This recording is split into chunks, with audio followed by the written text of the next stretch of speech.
جب دعاؤں اور کوششوں سے بھی بات نہ بنے تو فیصلہ اللہ پر چھوڑ دو۔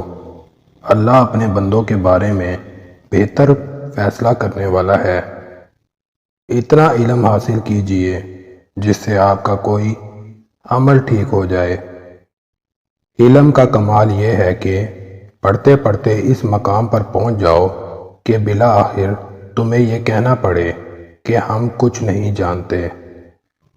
جو لوگ مخلص ہوتے ہیں وہ دعویٰ نہیں کرتے، اور جو اخلاص سے خالی ہوتے ہیں ان کی زبان پر دعوے ہوتے ہیں۔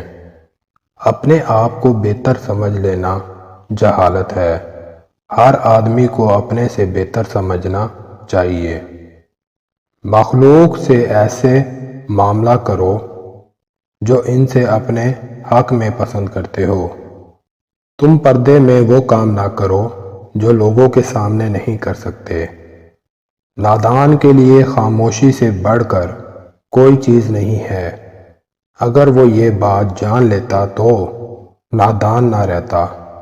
جس نے علم حاصل کیا اور عمل نہ کیا وہ اس آدمی کی مانند ہے جس نے ہل چلایا اور بیج نہ بکھیرا۔ دانا کے پاس ایک دانہ نہیں، اور جس کے پاس دانے ہیں اس کے پاس دانائی نہیں۔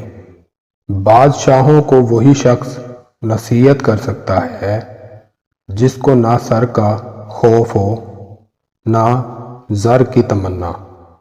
موتی اگر کیچڑ میں گر جائے تو بھی قیمتی ہے، اور گرد اگر آسمان پر چڑھ جائے تو بھی بے قیمت ہے۔ لالچی کے لیے اپنا دروازہ نہیں کھولنا چاہیے۔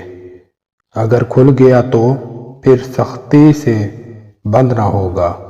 تو نیک ہو اور لوگ تجھے برا کہیں تو یہ اس سے اچھا ہے کہ تو برا ہو اور لوگ تجھے نیک کہیں۔